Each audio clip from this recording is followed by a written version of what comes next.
Good morning, and thank you for joining me on the Path to Liberty. I'm Michael Bolden with the 10th Amendment Center, and this is the show for Monday, August 8th, 2022. And on this episode, I'm covering some ground that I've been covering a lot of lately. That is how to defend the Constitution and advance liberty when the federal government refuses to do so, which is absolutely constantly when you think about the fact that we live under the largest government in history. So I'm going to go through just a little different take on a lot of the same information I think is important to repeat over and over and over.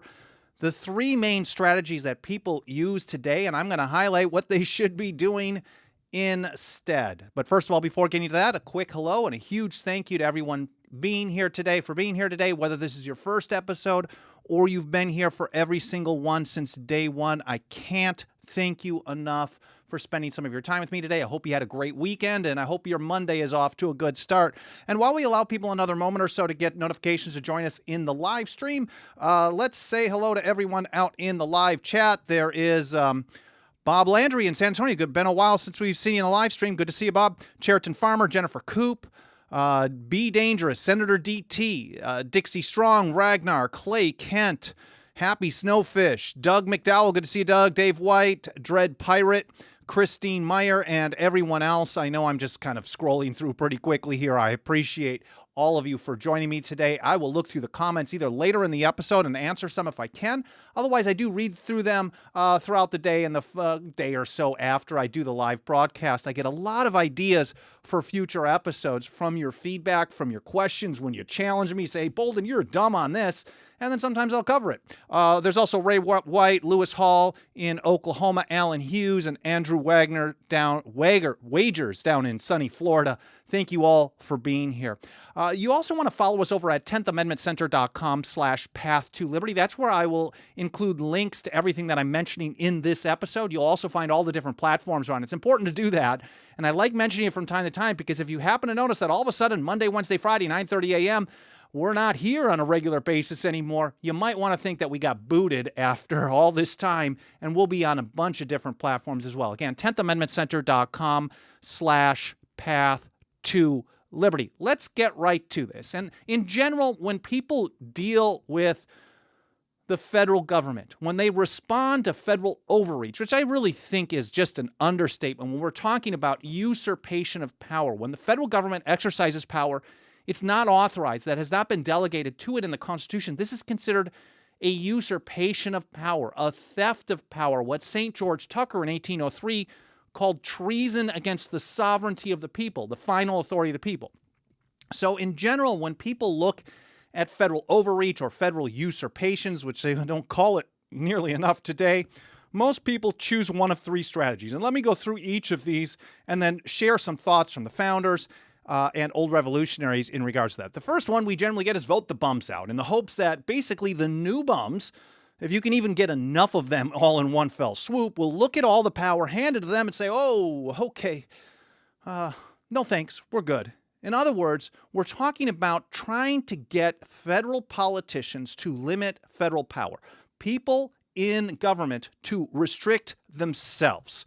But this really goes against human nature, and there are so many founders that talked about this over and over and over. Of course, I will link to the source documents to these quotes that I'm citing here in the show notes. I published that blog post over at 10thamendmentcenter.com/path to liberty about 1 to 2 hours after the live stream is done. Here's George Mason, and here's how he put it.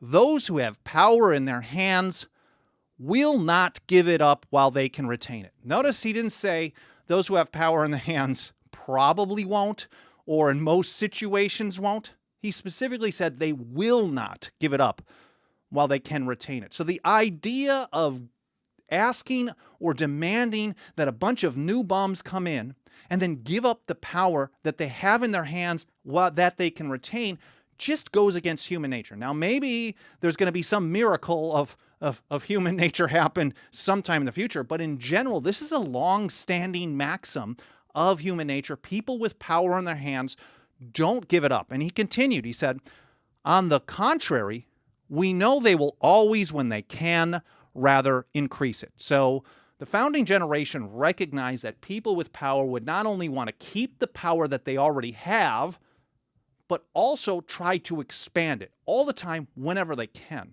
So the notion of actually going to federal politicians in the hopes that federal politicians will limit federal power goes against this kind of warning. But George Mason, of course, wasn't alone. Here's Samuel Adams with the pun of the century.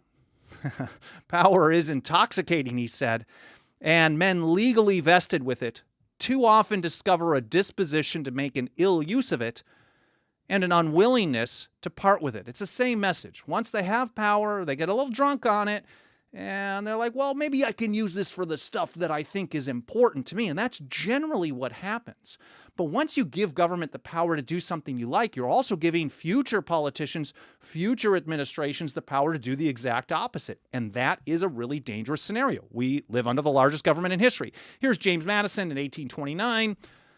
The essence of government is power, and power, lodged as it must be in human hands, will ever be liable to abuse. Again, human nature.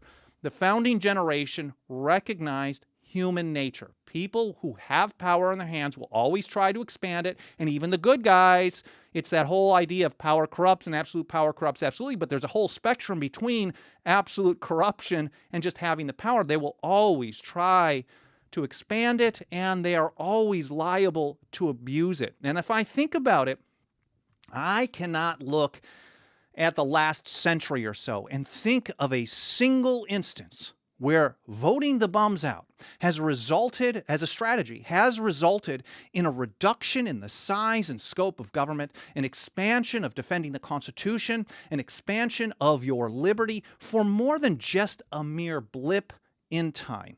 And I think about this, and if for over 100 years something has totally failed, why is this the first thing that so many people do? Are they just scared to do something more? Are they unaware? I'm not sure. What I do know is it certainly is insanity to keep going to the well over and over and over and getting the same negative results. Now, that doesn't mean there isn't a place for a vote the bums out strategy. Thomas Jefferson explained what it should be. This is his draft for the Kentucky resolutions. He wrote these sometime before October of 1798, maybe early October. This is how he put it. In cases of an abuse of the delegated powers, the members of the general government being chosen by the people, a change by the people would be the constitutional remedy. So Jefferson is telling us that the vote the bums out strategy is a proper strategy to use when people are exercising delegated powers, are still within the bounds of the Constitution, but you just don't like the policy. So if Congress declares war on somebody, they follow Article 1, Section 8 of the Constitution regarding the declaration of war, and the executive doesn't wage the war until he gets authorization from the Congress to do so. So the representatives of the people and of the states have made the decision whether or not the country will go into war. They've followed the Constitution, but if you don't like the policy, you think they've made a bad choice. As an example, Jefferson says, well, this is where you vote the bums out. But he says, and I'll get into a little bit more of this, what people should be doing, where powers are assumed which have not been delegated, a nullification of the act is the rightful remedy. The rightful remedy.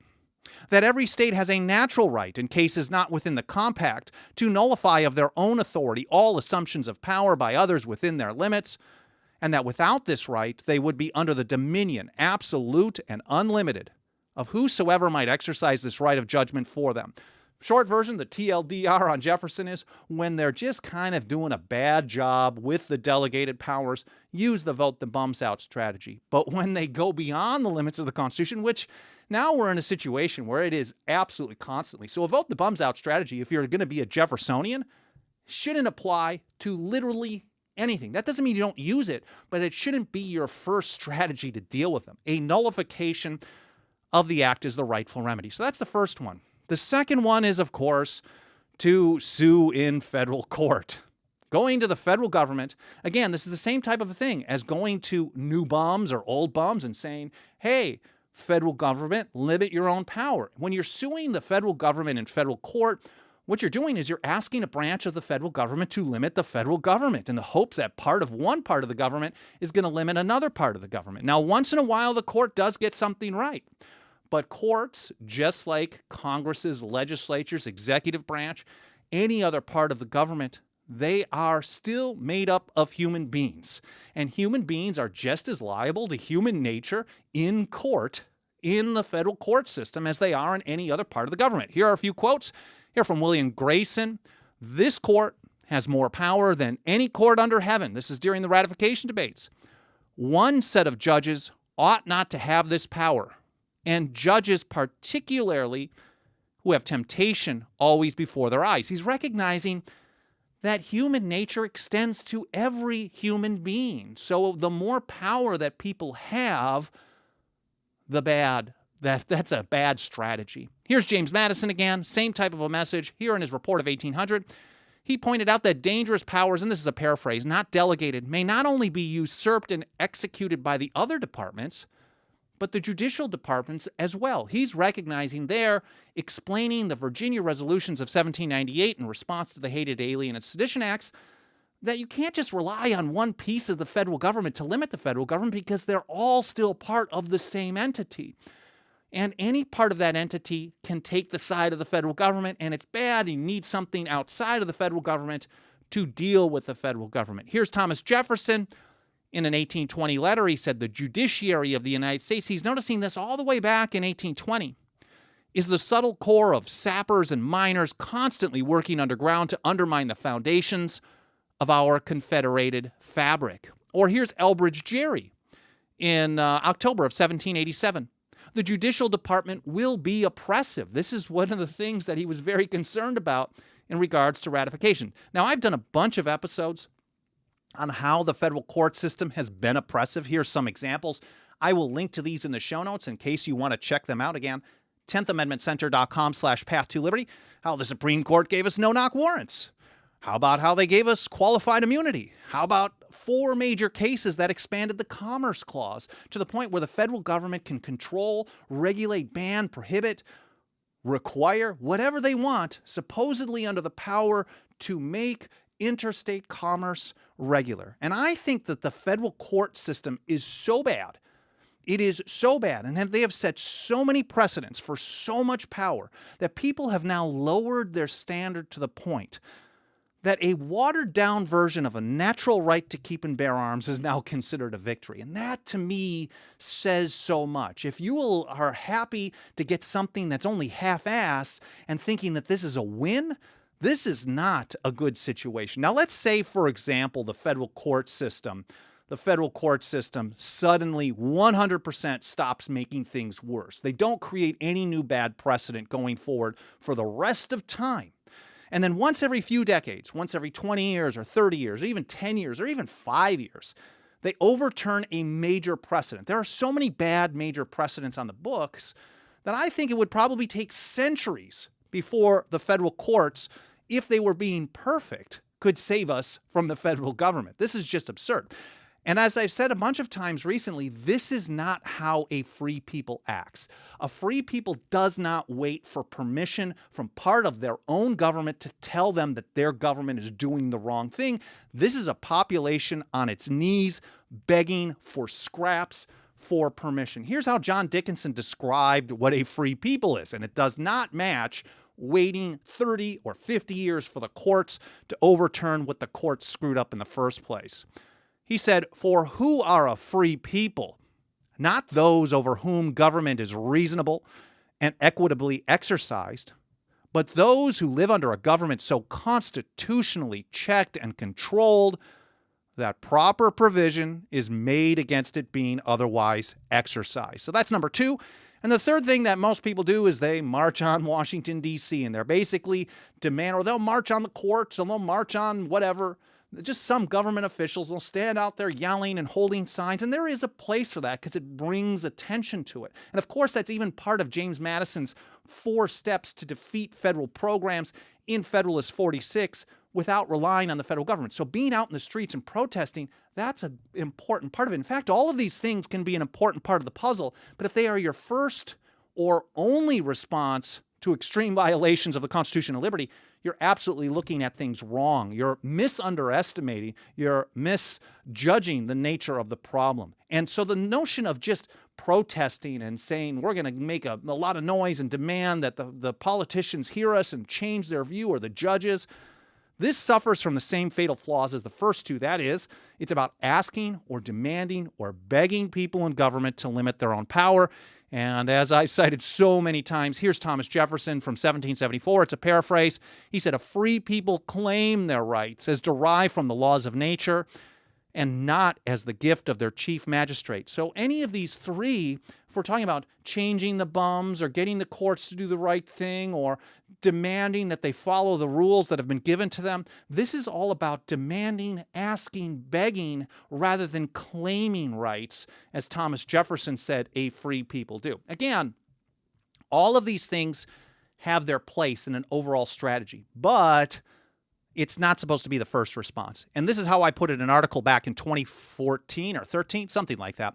I've got some news for you. There's nothing from the founders anywhere in which they tell us that our first response to extreme, repeated violations of the Constitution and liberty is to vote the bums out or sue the feds in federal court. Nothing. Extreme, repeated violations of the Constitution and liberty is what we live under today. If we think about all the different agencies that shouldn't exist, the ATF, the DEA, that their very existence is a constant violation of your liberty through the tax money that they steal from people in order to fund it, including the investigations of things that shouldn't exist in criminal code and the tens of thousands of pages of regulations. We are living in a scenario, I cannot say this enough, the largest government in history. This is not something to play patty cake with. They're very dangerous, and that doesn't mean that the strategy to defeat them is going to be easy either. But here's what it really gets down to. For example, Mercy Otis Warren put it this way: resist the first approaches of tyranny. Resist. Doesn't ask, not beg, not demand, but resist the tyranny. James Iredell, who went on to be an Associate Justice of the Supreme Court, he was nominated by George Washington. He's one of those first justices. Here's how he put it in the North Carolina ratifying convention. What are people going to do if the government goes beyond the limits of the Constitution? Well, he said, well, that's going to happen under any constitution. But here, an enlightened, a free people, what will they do? Well, they will resist. The people will resist, he said, if the government usurp powers not delegated to it. So when government goes beyond its limit, the people are supposed to resist. Here's James Otis Jr. back in the 1760s. He said, there is nothing that will destroy liberty more than a prevailing opinion that it is better tamely to submit than nobly assert and vindicate our privileges. One of the leading old revolutionaries, we can say, if we follow what John Adams had to say about it, that the controversy, the American Revolution, the real revolution, which was a revolution in thought, a revolution, a change in the minds and hearts of the people, really began with James Otis Jr. in his great oration, his speech against the writs of assistance in 1761, where he told us that acts against the Constitution were void, no matter what the government had to say about it. We don't have to wait for the government to tell us that the government violated the rules that we have given to the government. That's the bottom line. And Otis is telling us a few years later here that the number one way to destroy liberty is to sit around and tamely submit and basically wait for government to fix the problems created by government. Here he is again. He said, so long as people will submit to arbitrary measures, so long will they find masters. I covered this mentality, this view from the old revolutionaries, the founders, back from the 1760s all the way through to the mid-19th century, and the great writer Lysander Spooner. Compliance is violence. John Dickinson and Lysander Spooner on The Path to Liberty, where they both show, I think it's a great episode because it explains you can have totally different views on the nature of government, but recognize that the way you keep government in check is to refuse to comply. As long as you comply, as Dickinson put it, you establish the detestable precedent. This is exactly what they wish for.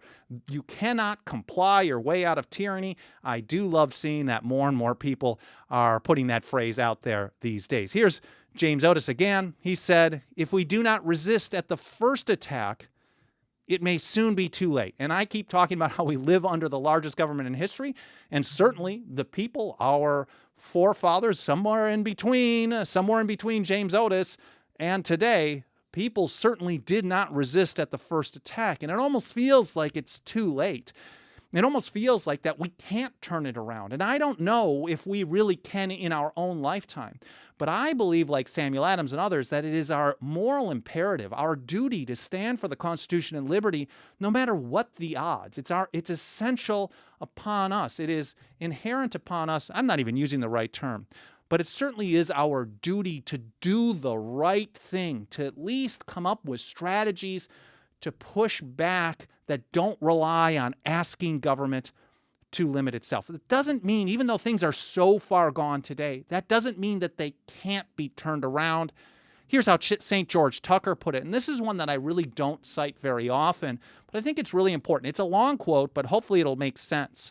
Here he is in a view of the Constitution of the United States, how to deal with usurpations of power. He's talking about, just before this, how usurpations are treason against the sovereignty of the people. But because we're talking about sovereignty of the people, sovereignty means final authority. And if government violates the final authority of the people, does that mean the people have to wait for government to stop doing what government is doing wrong all along? No. And what if they have for a long time, like what we live under today? What if they've been doing that for centuries? Does that mean that it's time to give up? Never do this again? Have you created a new standard where, oh, well, too bad, your grandparents screwed it up. You did, so it's over? No. Here's how Tucker put it. He said, the acquiescence of the people of a state under any usurped authority for any length of time can never deprive them of the right of resuming the sovereign power into their own hands whenever they think fit or are able to do so, since that right is perfectly unalienable. Again, the right to resume sovereign power can be done at any time. And mind you, it's not only when they've decided it's the right thing or simply once they're able to do so. Tucker is recognizing here that once you allow government to gain so much power, it's not easy to fight back. But that doesn't mean that it can't or shouldn't be done. It does take smart strategy. I'll get to that briefly in just a moment. He said, nor can it be supposed with any shadow of reason that in a government established by the authority of the people, it could ever be their intention to deprive themselves of the means of correcting any defects which experience may point out, or of applying a remedy to abuses which unfaithful agents may practice to their injury. So in other words, it is really up to the people. James Wilson said the people may do what they please with regards to the government. Now, unfortunately, a vast majority of the people, we are literally surrounded by people who don't understand the Constitution. When they hear about it, they hate the original legal meaning of it, or they hate your liberty. So the biggest problem I think we face today is that we have a government that reflects the state of society. That is the largest government in history, of people on its knees begging government to control everybody else who does things differently than each group of people. It is a faction-first society, but that does not mean it cannot be changed. Ultimately, it's going to take people and states and their political subdivisions, local communities, doing the right thing, even if it's just issue by issue, step by step by small step, building a culture of resistance to the central government. We are seeing this more and more these days than in any time in history. We're also seeing the largest government in history, so it's growing faster than the resistance is, but at some point that is going to have to turn around. You can see how we've been tracking the progress of these efforts over in our State of the Nullification Movement report, which is updated for 2021. We're going to have a new one in the next 3 to 4 months to show the latest. It's over at 10thamendmentcenter.com/report. Or if you want to read an article, a short version on James Madison talking about individuals, states, cities, etc., defeating federal programs without relying on the federal government to limit itself, I will link to this article, James Madison, 4 Steps to Stop Federal Programs, in the show notes. And it just makes me think of, this is on our membership card, which everyone who gets an annual 5-year or a lifetime member over at 10thamendmentcenter.com/members. It's a Latin phrase in Letters from a Farmer from Pennsylvania in 1767, written by the penman of the Revolution, John Dickinson. Concordia res parve crescunt. It means small things grow great by concord. And Dickinson, the penman of the Revolution, recognized that each small step against the largest government in history, which was the British at that time, leads to another. It can create an environment where people have something to rally around. And that's why we take this strategy to heart today, because it worked for them. That doesn't mean we can replicate it, but we certainly know what did work in the past, and we're certainly trying to implement that more and more today. Again, you can find all of our strategies and successes. We like to focus on the positive amongst all the negative around us over at 10thamendmentcenter.com/report. Let me take a look over on the live chat and see if we've got any comment. Oh, here's a great one. Happy Snowfish, we have it in our power to begin the world over again. I believe that was in Common Sense in early 1776. We do have that power. It's just going to take, as Paine put it in the American Crisis the following year, those who expect to reap the blessings of freedom must, like men, undergo the fatigues of supporting it. It's not going to be easy. Haji, 1954, says, cheers for John Dickinson, Lysander Spooner, and St. George Tucker. Really good stuff there. Thank you so much. Don't comply, nullify, talking about natural rights. Well, part of it is everybody is so terrified of these overpowered bureaucracies that are not elected, like ATF and FBI, who will arrest you for having a firearm that they dislike. Certainly, that, like I'm saying, you can't actually, it's not a good strategy to stick your neck out to the point where you're going to get arrested at every single turn, because you can't advance freedom from a jail cell.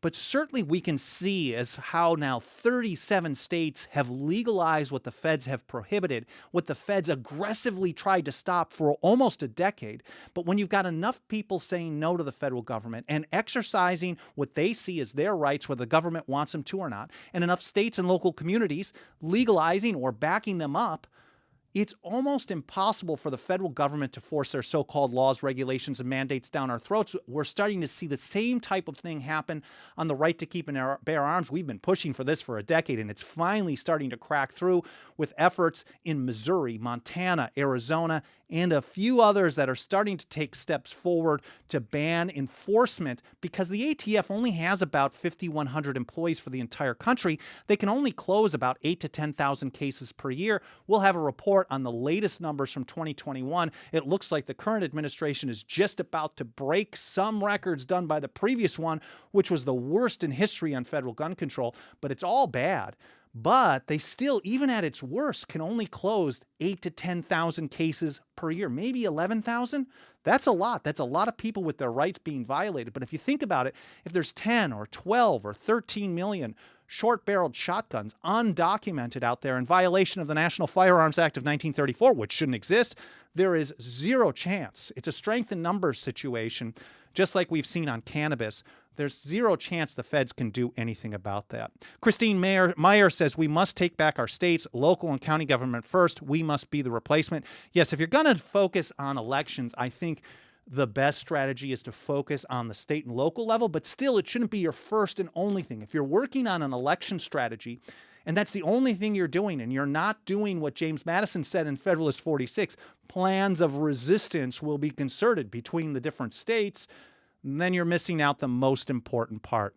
Well, I hope you guys found this interesting. I hope it was educational. It's not easy stuff to think about, because it's going to take the fatigues of supporting liberty, the fatigues of supporting freedom, just like Thomas Paine said, or as Thomas Jefferson said, we're not going to get from despotism to liberty in a feather bed. This isn't going to be easy, but it is incumbent upon us to do the right thing, to at least set the foundation, get the ball rolling for future generations, because as long as we continue to tamely submit, millions yet unborn is what Samuel Adams talked about. If we tamely suffer a lawless attack upon our liberty, we involve others in our doom. We encourage it and involve others. Millions yet unborn, he told us, would actually suffer the same or worse fate. So we have to do the right thing for the next generations as well. Again, I hope you enjoyed this episode. Again, it's not easy stuff. I really appreciate you being here. I hope you learned something more than anything. I hope this was educational. I will get the blog post for this episode up in the next couple of hours over at 10thamendmentcenter.com/path-to-liberty. And don't forget, our membership program does start out as little as $2 a month. If you'd like to join us today, nothing helps us do the job of getting this kind of foundational, principled information out to more and more people every single day than the financial faith and support of our members. Again, $2 a month and up over at 10thamendmentcenter.com/members. Again, I really appreciate you spending some of your time with me today. I hope your week is off to a great start, and I'll see you next time here on the Path to Liberty.